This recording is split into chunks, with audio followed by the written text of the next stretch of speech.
V vladni koaliciji usklajujejo reformo trga dela, s katero je vlada presenetila in z njo hiti tudi zaradi padanja bonitetnih ocen.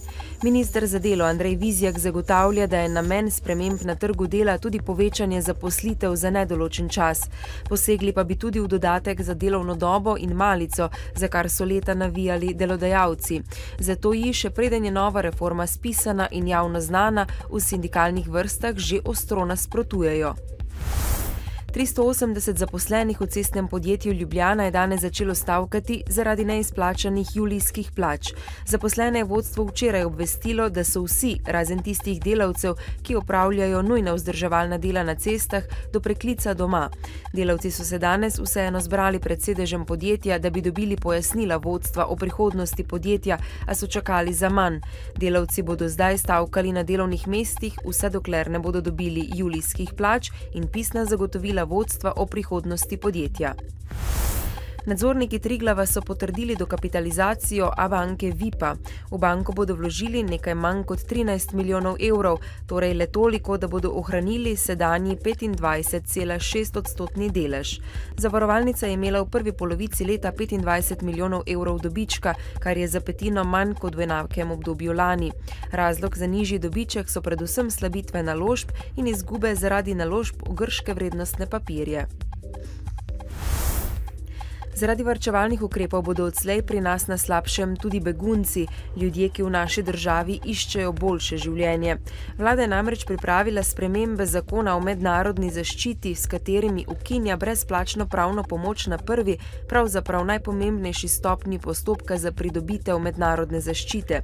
S tem ukrepom naj bi država privarčevala dobrih 50 tisoč evrov. Na okrožnem sodišču v Ljubljani je potekala glavna obravnava v postopku ugotavljanja odškodnine, ki jo zahtevajo svojci 3 umrlih deklet pred diskoteko Lipa. Zaslišani so bili starši umrlih deklet, ki od pobeglega Tomaža Zavašnika, njegovega podjetja Roto in varnostne službe Enigma Bagarič zahtevajo skoraj 226 tisoč evrov odškodnine. Mariborski policisti so okrožnemu državnemu tožilstvu v Mariboru podali kazensko ovadbo zoper odgovorno osebo javnega zavoda Naprej. Sumijo jo, da naj bi med januarjem 2009 in marcem 2012 izstavljala prirejene račune, na katerih je fiktivno prikazovala več storitev od opravljenih. Tako naj bi oškodovala javni zavod za zdravstveno varstvo za najmanj 67.700 evrov. Kriminalisti so že v začetku avgusta opravili hišne preiskave in osumljeno osebo naj bi za direktorico Mariborskega zavoda Naprej, Jasno Vešli Gajdamiš, tudi pridržali za 48 ur. Na sejmišču Pomurskega sejma v Gornji Radgoni se danes zaključuje jubilejni 50. kmetijsko-živilski sejem Agra. Od sobote se je na 68.300 kvadratnih metrih razstavnih površin predstavilo okoli 1700 razstavljavcev iz 32 držav. Sejem pa bo po informacijah strani organizatorjev obiskalo blizu 120 tisoč ljudi, kar je malenkost več kot v preteklem letu.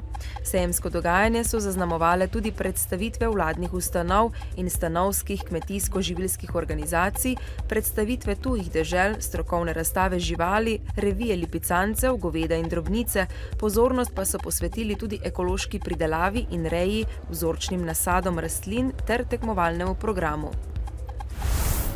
Jutri bo sprva še delno jasno, čez dan se bo pooblačilo, predvsem v zahodni in osrednji Sloveniji se bodo pojavljale padavine, deloma nevihte.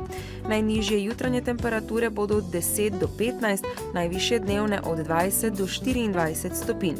V soboto in nedeljo bo pretežno oblačno z občasnimi padavinami, deloma nevihtami. V dnevniku televizije Maribor ne zamudite.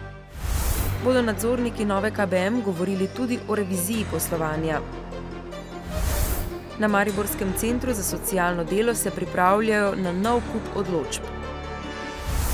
Na trgu Levna Štuklja že vse nared za koncert pod zvezdami. Bodite z nami ob 18.